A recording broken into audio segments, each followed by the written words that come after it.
어떤 문자 하나가 40년 결혼 생활을 흔들 수 있을까요? 단 한 줄의 문장이 한 여자의 인생 전체를 의심하게 만들 수 있을까요? 오늘 여러분께 들려드릴 이야기는 평범한 은퇴 부부의 일상 속에 갑자기 찾아온 과거에 관한 것입니다. 그것도 40년이나 묻혀있던 이름 하나가 다시 돌아왔을 때 한 여자가 마주해야 했던 진실에 관한 이야기이지요. 강원도 원주의 한 아파트 거실이었습니다. 2024년 11월 어느 저녁이었어요. 박은주 씨는 부엌에서 저녁 설거지를 하고 있었습니다.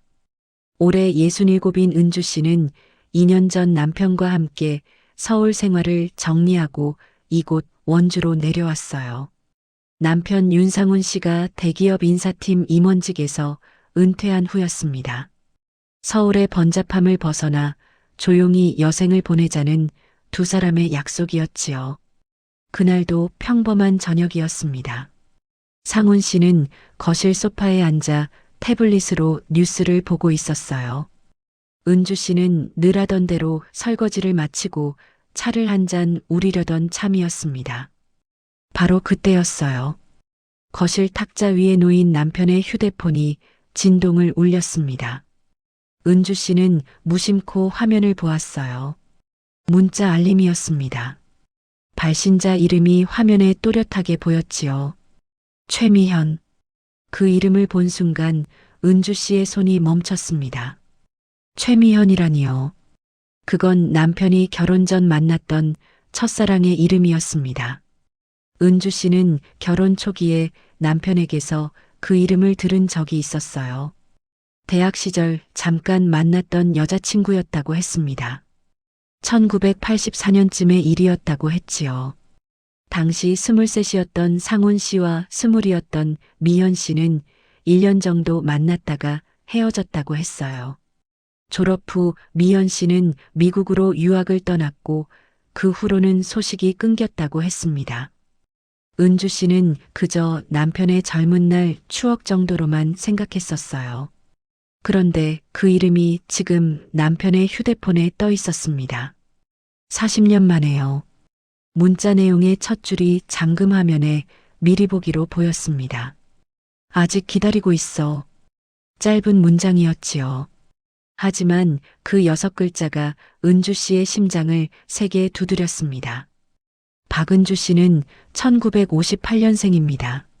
서울 성북구에서 태어나 평범한 중산층 가정에서 자랐어요. 아버지는 중학교 교사였고 어머니는 전업주부였습니다.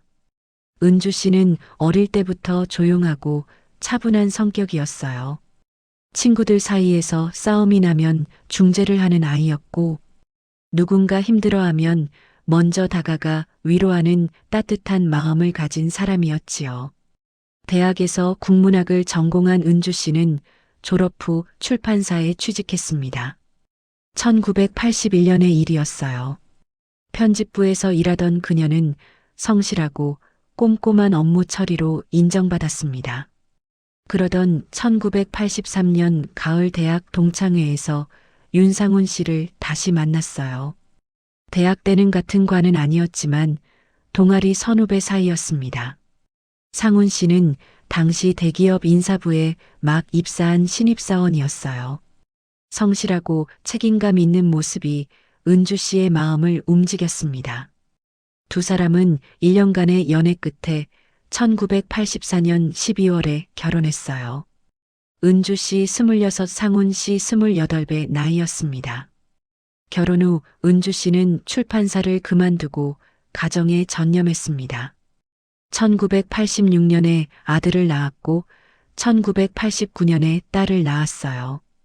두 아이를 키우며 은주 씨는 헌신적인 어머니이자 아내로 살았습니다. 남편이 회사에서 승진을 거듭하며 바쁠 때도 은주 씨는 묵묵히 뒷바라지를 했어요. 아이들 교육에도 정성을 쏟았고 시부모님 봉양도 성심껏 했습니다. 40년간의 결혼 생활이었습니다.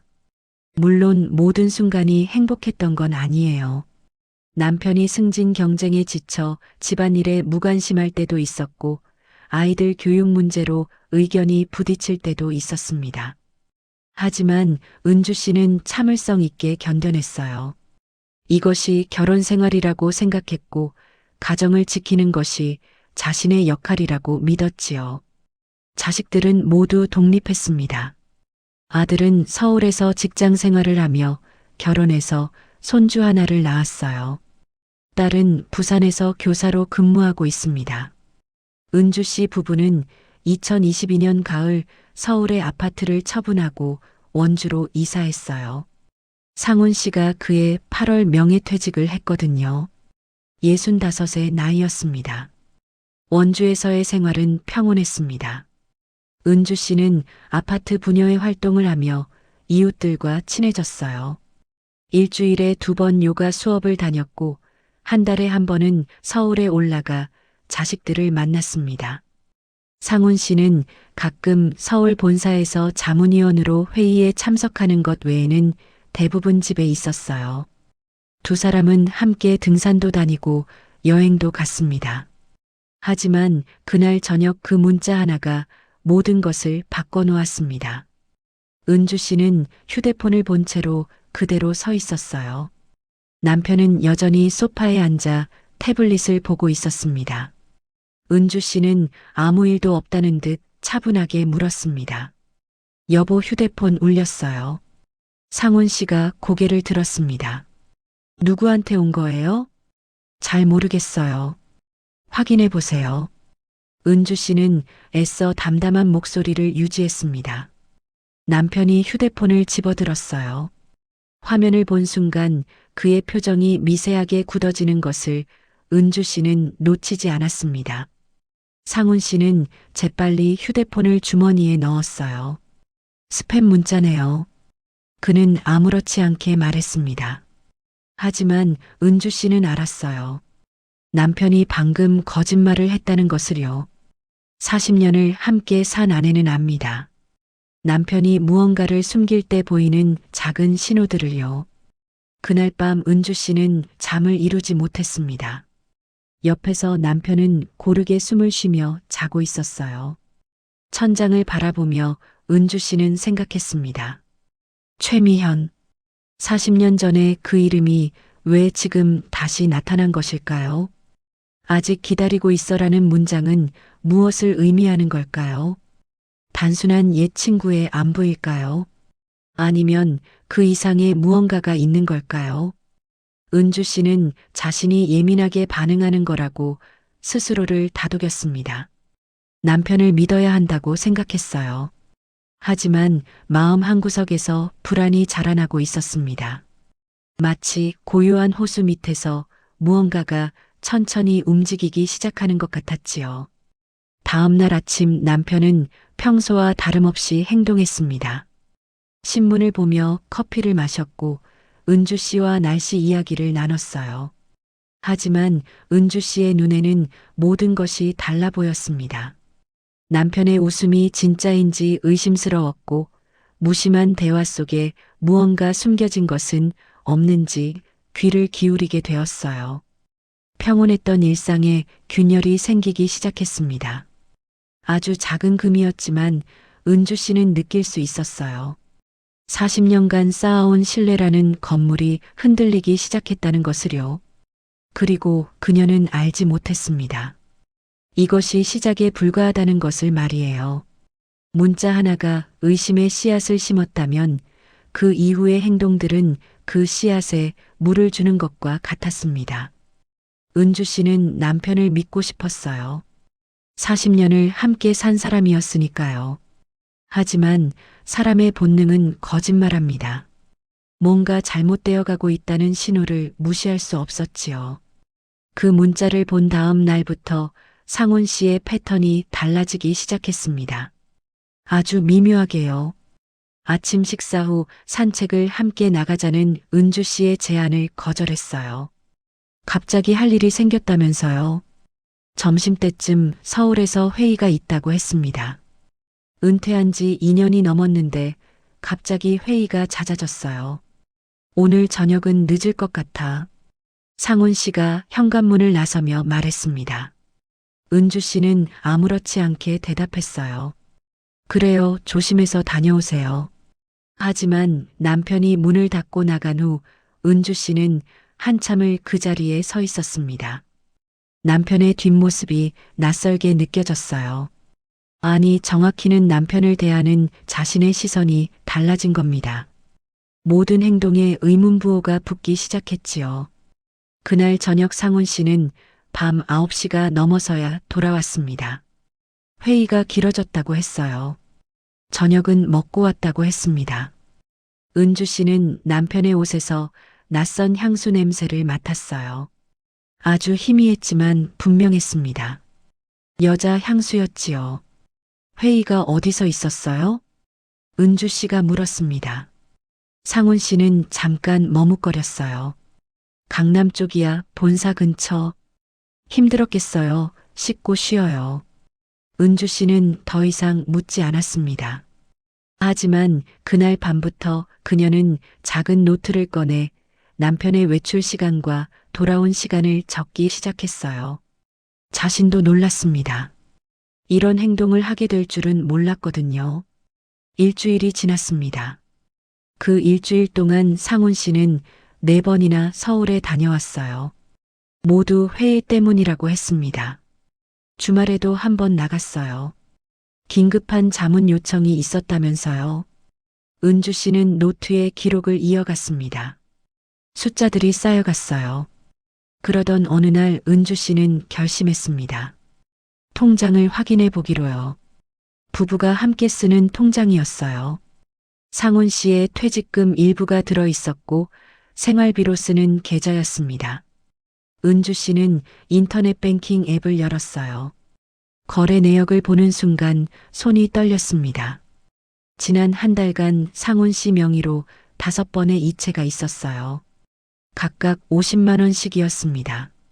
받는 사람 이름은 표시되지 않았지만 은행 지점명이 보였어요. 서울 강남구 신사동 지점이었습니다. 은주 씨는 남편에게 물어봐야 할까 고민했어요. 하지만 입을 열지 못했습니다. 만약 정당한 이유가 있다면요. 만약 자신이 지나치게 의심하는 거라면요. 40년 결혼 생활에서 한 번도 남편의 돈 쓰는 것을 추궁한 적이 없었어요. 지금 시작하면 모든 게 무너질 것 같았습니다. 대신 은주 씨는 다른 방법을 택했습니다. 상훈 씨가 샤워하는 동안 휴대폰을 확인하기로 한 거예요. 평생 이런 짓을 해본 적이 없었습니다. 손이 떨렸어요. 하지만 알아야 했습니다. 비밀번호를 눌렀습니다. 남편의 생일이었어요. 화면이 열렸습니다. 먼저 문자함을 확인했어요. 최미현이라는 이름은 보이지 않았습니다. 삭제한 것 같았어요. 통화 기록을 봤습니다. 낯선 번호들이 있었지요. 서울 지역 번호였습니다. 샤워실에서 물소리가 멈췄습니다. 은주 씨는 황급히 휴대폰을 제자리에 놓았어요. 심장이 터질 듯 뛰었습니다. 자신이 이런 사람이었나 싶었어요. 하지만 어쩔 수 없었습니다. 진실을 알아야 했으니까요. 며칠 후 은주 씨는 더 적극적인 행동을 취했습니다. 상훈 씨가 또다시 서울에 간다고 한 날이었어요.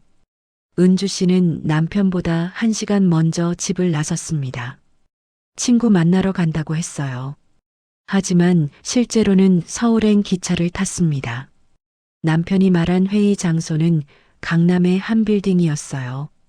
은주 씨는 그 건물 근처 카페에서 기다렸습니다. 오전 11시였어요. 회의가 2시에 끝난다고 남편이 말했었지요. 은주 씨는 카페 창가에 앉아 빌딩 입구를 지켜봤습니다. 시간이 느리게 흘렀어요. 2시가 되었습니다. 2시 30분이 되었어요. 상훈 씨는 나오지 않았습니다. 3시가 되었어요. 여전히 보이지 않았지요. 은주 씨는 불안해졌습니다. 혹시 다른 출구로 나간 건 아닐까요? 3시 40분쯤 은주 씨의 휴대폰이 울렸어요. 남편이었습니다. 여보, 지금 어디야? 집에 있지 왜요? 은주 씨는 거짓말을 했습니다. 생애 처음으로 남편에게 거짓말을 하는 순간이었어요. 아, 그래. 나 회의 끝났어. 늦어도 6시쯤 들어갈게. 전화를 끊었습니다. 은주 씨는 혼란스러웠어요. 남편은 분명 회의 중이라고 했는데 여유롭게 전화를 받았습니다. 목소리도 긴장감이 없었어요. 뭔가 이상했지요. 은주 씨는 빌딩에서 나와 주변을 걷기 시작했습니다. 막연하게 남편을 찾아 헤맸어요. 몇 블록을 걸었을까요? 한 카페 유리창 너머로 익숙한 뒷모습이 보였습니다. 남편이었어요. 은주 씨의 발이 멈췄습니다. 상훈 씨는 카페 안쪽 테이블에 앉아 있었어요. 그리고 그의 맞은편에 한 여자가 있었습니다. 중년 여성이었어요. 단정한 옷차림에 짧은 머리였습니다. 두 사람은 진지하게 대화를 나누고 있었지요. 은주 씨는 카페 문을 열지 못했습니다. 그저 유리창 밖에 서서 지켜봤어요. 여자가 무언가를 건넸습니다. 서류 같았어요. 상훈 씨가 그걸 받아들고 읽었습니다. 고개를 저었어요. 여자가 다시 말했습니다. 간절한 표정이었어요. 상훈 씨가 여자의 손을 잡았습니다. 위로하는 듯한 제스처였어요. 그 순간 은주 씨의 가슴이 무너져 내렸습니다. 40년 결혼 생활 동안 남편이 다른 여자의 손을 잡는 걸 본 적이 없었거든요. 은주 씨는 뒤돌아 걸었습니다. 어디로 가는지도 모른 채 걸었어요. 눈물이 났습니다. 길거리 한복판에서 67 할머니가 울고 있었지요. 지나가는 사람들이 쳐다봤지만 은주 씨는 신경 쓰지 않았습니다. 한참을 걷다가 공원 벤치에 앉았어요. 정신을 가다듬어야 했습니다. 방금 본 장면을 정리해야 했어요. 남편이 만난 여자가 최미현일까요? 아마 그럴 겁니다. 40년 만에 다시 만난 첫사랑이겠지요. 하지만 왜일까요? 왜 남편은 그녀를 만나고 있는 걸까요? 돈을 보내고 있는 걸까요? 무슨 관계일까요? 단순히 옛 연인의 추억을 나누는 걸까요? 아니면 그 이상일까요? 은주 씨는 집으로 돌아가는 기차에서 결정했습니다. 더 확실한 증거가 필요하다고요. 그 여자가 누구인지 알아내야 한다고요. 막연한 의심으로는 남편을 추궁할 수 없었어요. 확실한 사실이 필요했습니다. 집에 도착했을 때는 5시였습니다. 상훈 씨보다 1시간 먼저 도착한 거예요. 은주 씨는 평소처럼 저녁 준비를 시작했습니다. 감자를 깎으며 생각했어요. 어떻게 알아낼 수 있을까요? 6시쯤 상훈 씨가 돌아왔습니다. 다녀왔어. 회의 어떻게 됐어요? 은주 씨가 물었어요. 목소리가 떨리지 않도록 조심했습니다. 잘 끝났어. 피곤하네. 남편은 아무렇지 않게 대답했어요. 은주 씨는 그의 얼굴을 봤습니다. 거짓말을 하는 얼굴이었어요. 40년을 함께 살았지만 이런 얼굴은 처음 봤습니다. 저녁을 먹는 내내 은주 씨는 말이 없었어요. 상훈 씨도 조용했습니다. 두 사람 사이에 보이지 않는 벽이 생긴 것 같았어요. 40년 결혼 생활에서 가장 어색한 식사였지요. 그날 밤 은주 씨는 인터넷을 뒤졌습니다. 최미현이라는 이름을 검색했어요. 하지만 너무 흔한 이름이었습니다. 수십 명이 나왔지요. 그중 누가 남편의 첫사랑인지 알 수 없었습니다. 은주 씨는 다른 방법을 생각했어요. 남편의 회사 동창의 명부를 찾아봤습니다. 오래된 서류들이 보관된 상자를 뒤졌어요. 1984년 대학 졸업 앨범이 나왔습니다. 페이지를 넘겼어요. 그리고 찾았습니다. 최미현, 경영학과 80학번. 사진이 있었어요. 젊은 여자였습니다. 오늘 카페에서 본 그 여자와 닮았어요. 40년이 지났지만 윤곽은 비슷했습니다. 은주 씨는 그 사진을 한참 들여다봤어요. 이 여자가 지금 남편을 흔들고 있는 겁니다. 40년 전 헤어진 첫사랑이 왜 지금 다시 나타난 걸까요? 무엇을 원하는 걸까요? 새벽 2시가 넘어서야 은주 씨는 잠들었습니다. 하지만 편히 잠들지 못했어요. 꿈속에서도 그 카페 장면이 반복됐습니다. 남편이 다른 여자의 손을 잡는 장면이요. 다음 날 아침 은주 씨는 결심했습니다. 이대로 있을 수 없다고요. 진실을 알아내야 한다고요. 남편에게 직접 물어볼까요? 아니면 그 여자를 찾아가 볼까요?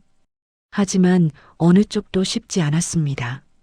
남편에게 물으면 또 거짓말을 할 게 뻔했어요. 그 여자를 찾아가려 해도 연락처를 모릅니다. 은주 씨는 막막했어요. 그날 오후 상훈 씨가 또 외출했습니다. 은주 씨는 남편이 나간 후 서재로 갔어요. 남편의 책상 서랍을 열었습니다. 명함들이 있었어요. 하나씩 확인했습니다. 그리고 발견했습니다. 최미현. 연락처가 적힌 작은 메모지였어요. 휴대폰 번호와 주소가 있었습니다. 서울 강남구 신사동이었어요. 은주 씨가 통장에서 본 그 지역이었지요. 은주 씨는 메모지를 사진으로 찍었습니다. 손이 떨렸어요. 이제 알았습니다. 그 여자가 어디 사는지요. 이제 만날 수 있습니다. 직접 물어볼 수 있어요. 하지만 동시에 두려웠습니다. 진실을 알게 되면 어떻게 될까요?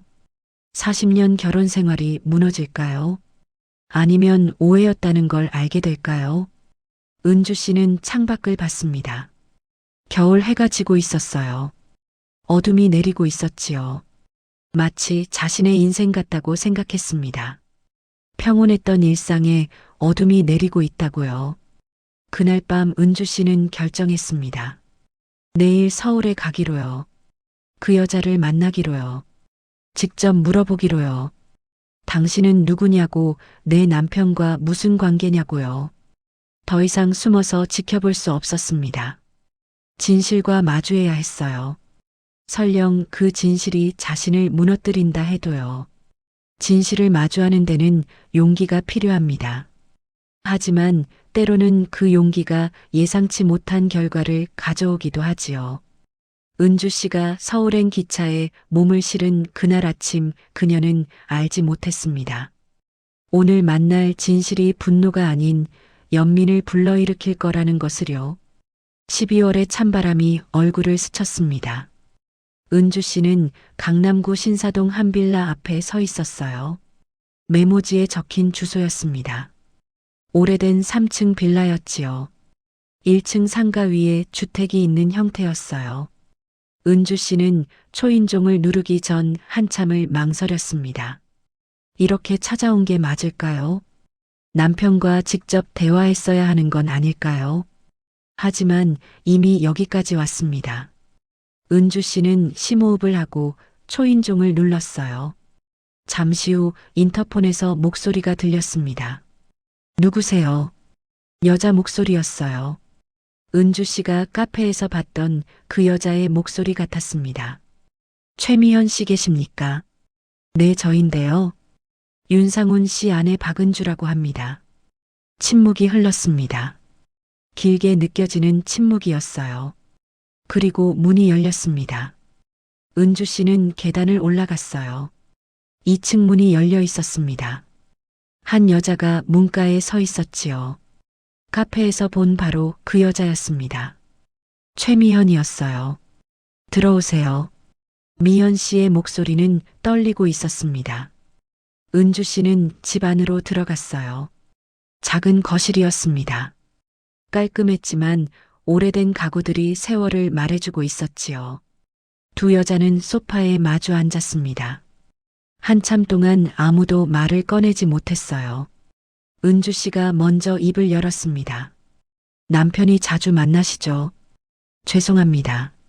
미현 씨가 고개를 숙였어요. 은주 씨는 그 모습을 보며 놀랐습니다. 예상했던 반응이 아니었거든요. 당당하게 맞설 줄 알았는데 미연 씨는 미안해하고 있었어요. 왜 만나시는 겁니까? 은주 씨가 물었습니다. 목소리에 힘을 주려 했지만 떨렸어요. 미연 씨는 한참을 망설이다 입을 열었습니다. 제 아들 때문입니다. 아들이요? 네, 저에게 26살 아들이 있어요. 은주 씨의 가슴이 철렁 내려앉았습니다. 26이라면 1998년생입니다. 은주 씨가 결혼한 지 14년 되던 해에 태어난 아이였어요. 설마 남편이요? 미연 씨가 재빨리 손을 저었습니다. 아니에요. 상훈 씨 아들이 아닙니다. 제가 미국에서 결혼해서 낳은 아이예요. 은주 씨는 안도의 한숨을 쉬었어요. 하지만 여전히 이해가 되지 않았습니다. 그럼 왜요? 왜 남편을 만나시는 겁니까? 미연 씨가 천천히 말했습니다. 저 작년에 암 진단을 받았어요. 췌장암 말기입니다. 순간 은주 씨의 얼굴이 굳었습니다. 미연 씨는 계속 말을 이었어요. 시간이 얼마 남지 않았어요. 의사는 6개월에서 1년이라고 했습니다. 그래서요. 은주 씨의 목소리가 차가웠습니다. 동정심이 생기려는 걸 애써 막았어요. 미연 씨가 고개를 들었습니다.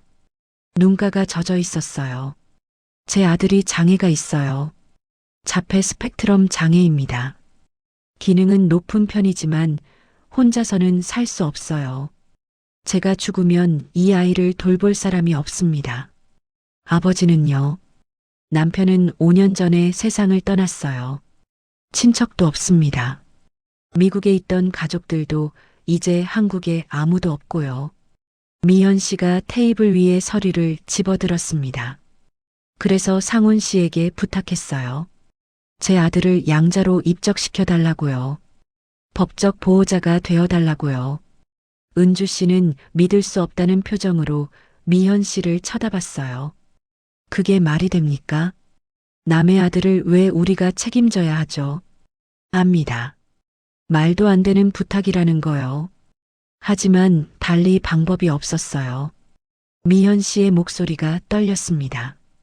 제가 죽으면 이 아이는 시설로 가요. 평생을 시설에서 살아야 합니다. 어머니로서 그걸 받아들일 수가 없었어요. 은주 씨는 할 말을 잃었습니다. 분노하려 했던 마음에 균열이 생겼어요. 미연 씨가 계속 말했습니다. 처음에는 거짓말을 하려 했어요. 이 아이가 상훈 씨와의 사이에서 태어난 아이라고 DNA 검사 결과를 조작해서라도요. 은주 씨가 숨을 들이켰습니다. 그래서 남편에게 서류를 보였던 거였군요. 하지만 할 수 없었어요. 상훈 씨가 저를 믿어줬는데 그렇게 배신할 수는 없었습니다.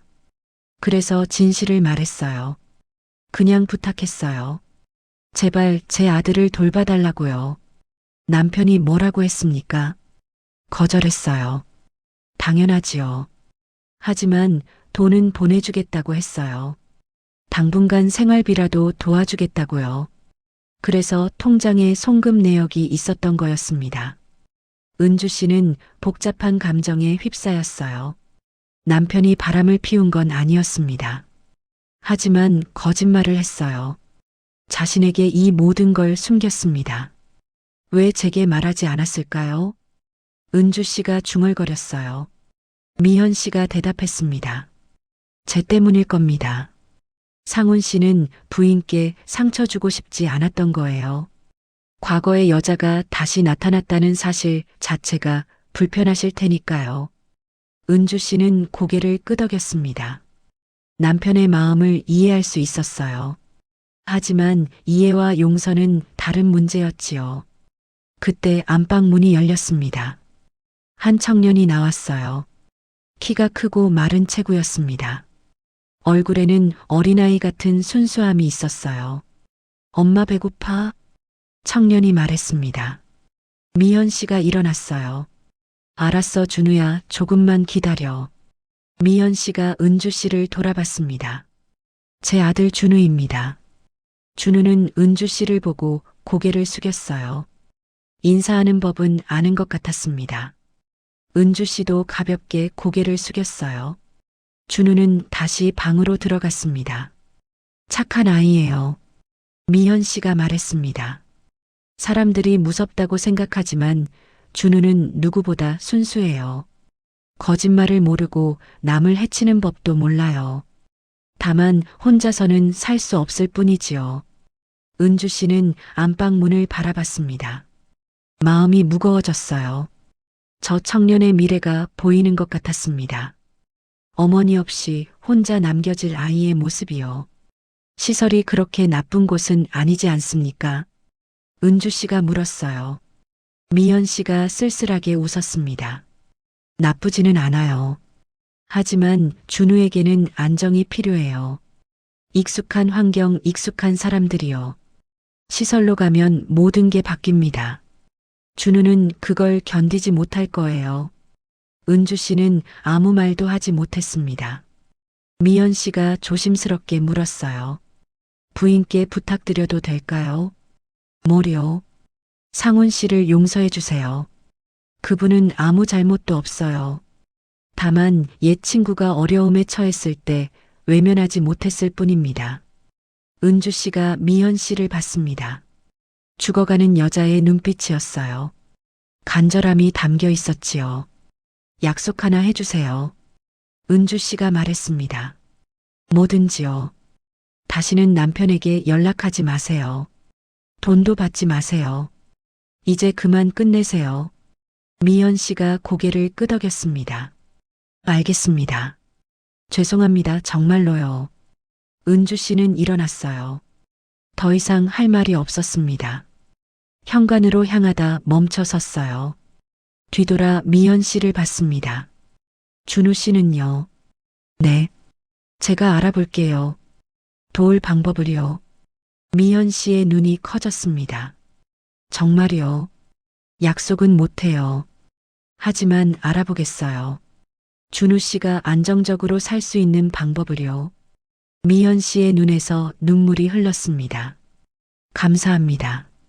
정말 감사합니다. 은주 씨는 아무 말 없이 집을 나왔어요. 계단을 내려가며 깊은 한숨을 쉬었습니다. 복잡한 감정들이 뒤섞여 있었어요. 분노, 동정, 안도, 슬픔.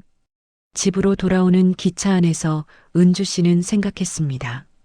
남편을 어떻게 대해야 할까요? 화를 내야 할까요? 아니면 이해해야 할까요? 40년을 함께 산 사람이었어요. 그동안 쌓아온 신뢰가 있었지요. 하지만 거짓말을 했습니다. 자신을 속였어요. 집에 도착했을 때 상훈 씨가 현관에 나와 있었습니다. 어디 갔다 와?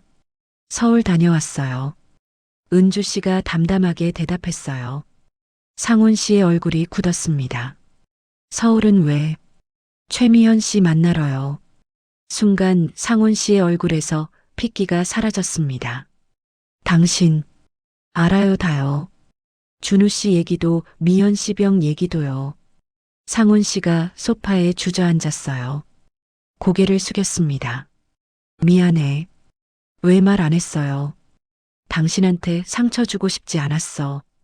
거짓말이 더 상처예요. 은주 씨의 목소리가 떨렸습니다. 상훈 씨가 고개를 들었어요. 정말 미안해 은주야. 어떻게 해야 할지 몰랐어. 미연이가 나타났을 때 거절했어야 했는데 차마 그럴 수가 없었어. 왜요? 젊은 날 잘못 때문이야. 상훈 씨가 힘없이 말했습니다. 미연이랑 헤어질 때 내가 심하게 했어. 유학 가지 말라고 했다가 갑자기 마음을 바꿔서 가라고 했어. 내가 우유부당했어. 그 죄책감이 40년간 남아 있었나 봐. 은주 씨는 남편을 봤습니다. 처음 보는 표정이었어요. 나약하고 후회하는 얼굴이었지요. 준우는 당신 아들 아니지요. 아니야, 절대 아니야. 미연이가 진실을 말했어. 처음에는 거짓말하려 했다가 차마 못했대. 그래서 그냥 부탁했어. 아들 좀 돌봐달라고. 거절했어요. 당연하지 어떻게 그런 걸 받아들여. 하지만 돈이라도 도와주고 싶었어. 그래서 몇 달간 생활비를 보냈어. 두 사람은 한참 침묵했습니다. 은주 씨가 먼저 입을 열었어요.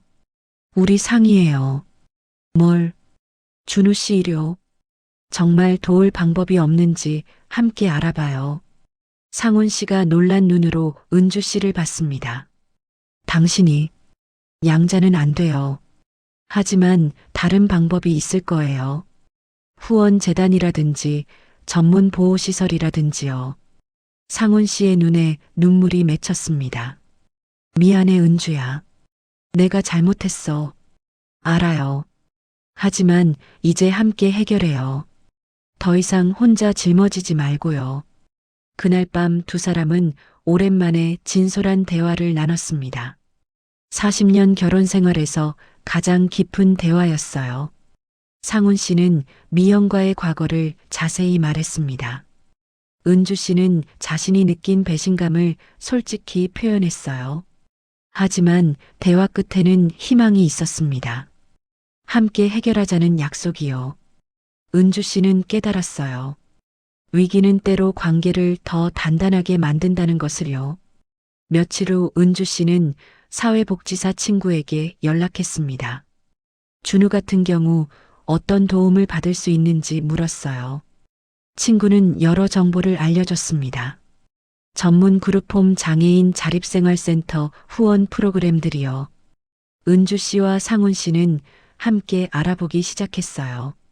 미연 씨에게도 연락했습니다. 이제는 숨길 것이 없었어요.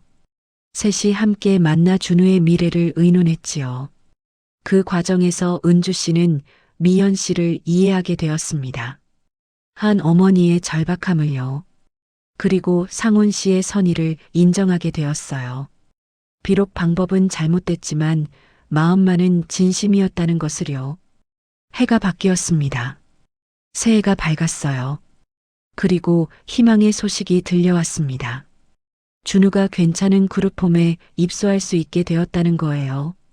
전문 케어를 받으면서도 자립적으로 살 수 있는 곳이었습니다. 미연 씨가 은주 씨 부부에게 감사 인사를 했어요. 눈물을 흘리며 고마워했습니다. 은주 씨는 그녀의 손을 잡아주었어요. 봄이 왔습니다. 원주의 아파트 베란다에 화분들이 새싹을 틀었어요. 은주 씨는 물을 주며 창밖을 바라봤습니다.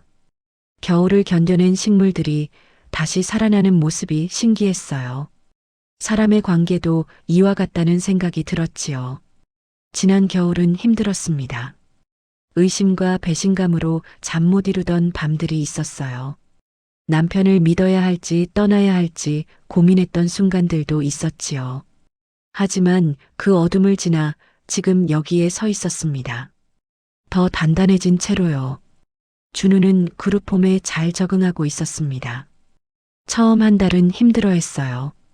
새로운 환경이 낯설었고 엄마가 보고 싶다고 매일 울었다고 했지요. 하지만 전문 케어를 받으며 조금씩 안정을 찾아갔습니다. 규칙적인 생활과 직업훈련 프로그램이 준우에게 도움이 되었어요. 미연 씨는 한 달에 2번 그룹홈을 방문했습니다. 건강이 허락하는 한에서요. 은주 씨도 가끔 함께 갔어요. 처음에는 어색했습니다. 남편의 첫사랑과 나란히 앉아 준우를 보는 게 이상하게 느껴졌거든요. 하지만 시간이 지나며 자연스러워졌어요. 어느 날 준우가 직접 만든 도자기 컵을 은주 씨에게 선물했습니다. 고마워요. 준우가 또박또박 말했어요. 그룹홈에서 배운 인사였습니다. 은주 씨는 그 컵을 받아들고 눈물이 났어요. 이 순수한 청년이 혼자 남겨졌다면 어떻게 됐을까 생각하니 가슴이 아팠습니다. 우리 준우 정말 잘 만들었네요. 은주 씨가 말했어요.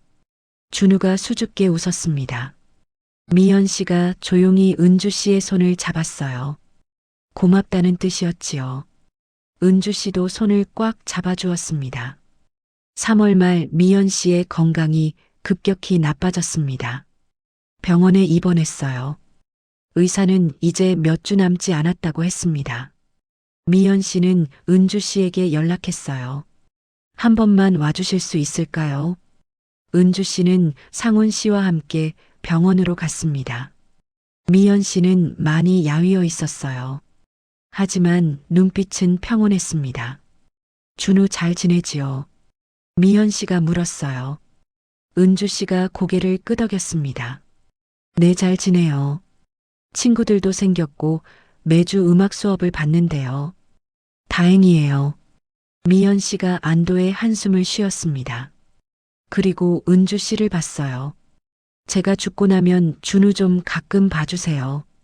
직접 돌보라는 게 아니에요. 그냥 가끔 안부라도 물어봐 주세요. 준우에게 아는 사람이 있다는 게 큰 힘이 될 거예요. 그럴게요. 은주 씨가 약속했습니다.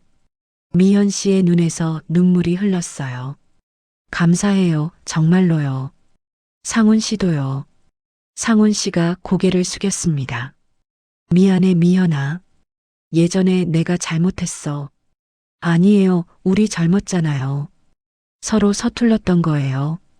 미현 씨가 웃었습니다. 40년 전 그 이별의 아픔이 이제야 치유되는 순간이었어요. 행복하게 사세요, 두 분. 부럽더라고요. 40년을 함께 살았다는 게요. 은주 씨가 미연 씨의 손을 잡았습니다. 당신도 충분히 잘 살았어요. 준우를 훌륭하게 키웠잖아요. 미연 씨는 고개를 끄덕이며 눈을 감았어요. 평화로운 표정이었습니다. 일주일 후 미연 씨가 세상을 떠났습니다. 조용한 죽음이었어요. 은주 씨 부부와 준우 그리고 그룹홈 직원들이 장례식에 참석했습니다. 준우는 엄마의 죽음을 완전히 이해하지는 못하는 것 같았어요. 하지만 슬퍼하고 있었습니다. 엄마 언제 와요? 준우가 물었어요. 은주 씨가 준우의 손을 잡았습니다. 엄마는 하늘나라에 갔어, 준우야. 하지만 항상 준우를 지켜보고 계실 거야. 준우가 고개를 끄덕였습니다. 완전히 이해하지는 못해도 받아들이려 하는 것 같았어요.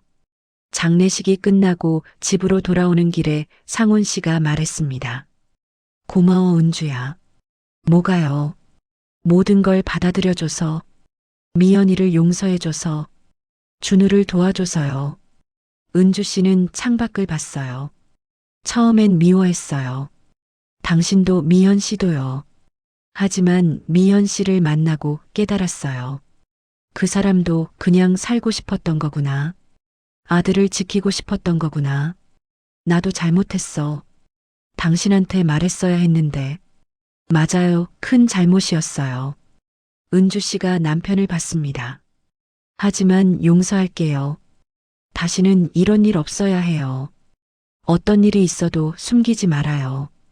약속해. 상훈 씨가 은주 씨의 손을 잡았어요. 40년을 함께 살았지만 이렇게 손을 잡은 게 언제였는지 기억나지 않았습니다. 은주 씨는 그 손을 꽉 잡았어요. 5월이 되었습니다. 은주 씨는 일주일에 한 번 준우를 만나러 갔어요. 약속했던 대로요. 준우는 은주 씨를 보면 환하게 웃었습니다. 이모라고 불렀어요. 은주 씨는 그 호칭이 좋았습니다. 상훈 씨도 가끔 함께 갔어요. 준우에게 바둑을 가르쳐 주었습니다. 준우는 바둑을 좋아했어요. 규칙이 명확해서 그랬나 봅니다. 상훈 씨는 인내심 있게 가르쳤어요. 그 모습을 보며 은주 씨는 생각했습니다. 위기가 오히려 관계를 더 깊게 만들었다고요. 의심의 시간을 거쳐 더 솔직해졌어요. 거짓말 없는 관계가 되었지요. 그게 더 소중했습니다. 어느 저녁 두 사람은 베란다에 앉아 차를 마셨어요. 준우가 만들어준 도자기 컵에 담긴 차였습니다. 앞으로 어떻게 살고 싶어요? 은주 씨가 물었어요. 상훈 씨가 웃었습니다. 당신이랑 함께요. 솔직하게요. 40년 더 살 수는 없겠지만 남은 시간만큼은 진실하게 살고 싶어. 저도요. 은주 씨가 대답했어요. 두 사람은 서로를 봤습니다. 주름진 얼굴이었어요. 하지만 그 주름 하나하나가 함께 살아온 시간의 증거였지요. 6월 어느 날 은주 씨는 일기를 쓰기 시작했습니다. 오랜만이었어요. 젊었을 때 쓰다가 결혼하고 아이 키우느라 멈췄던 습관이었지요. 일기장 첫 페이지에 은주 씨는 이렇게 적었습니다. 때로 인생은 예상치 못한 방향으로 흐른다. 40년 묻혀있던 이름 하나가 내 삶을 흔들었다. 분노했고 배신감을 느꼈다. 하지만 그 과정에서 배웠다. 진실이 때로는 아프지만 결국 우리를 자유롭게 한다는 것을, 용서가 상대를 위한 것이 아니라 나를 위한 것이라는 것을, 그리고 사랑은 완벽함이 아니라 함께 성장하는 것이라는 것을. 은주 씨는 펜을 내려놓고 창밖을 봤어요. 해가 지고 있었습니다. 아름다운 저녁 노을이었어요. 내일도 해는 뜰 거예요. 어제와는 다른 새로운 하루가 올 것입니다. 은주 씨는 미소 지었습니다. 67의 나이에 새로운 걸 배웠어요. 관계는 완벽할 수 없다는 것. 하지만 솔직하고 용서할 수 있다면 계속 이어갈 수 있다는 것. 그게 40년 결혼 생활이 준 가장 큰 선물이었습니다. 시청해 주셔서 감사합니다.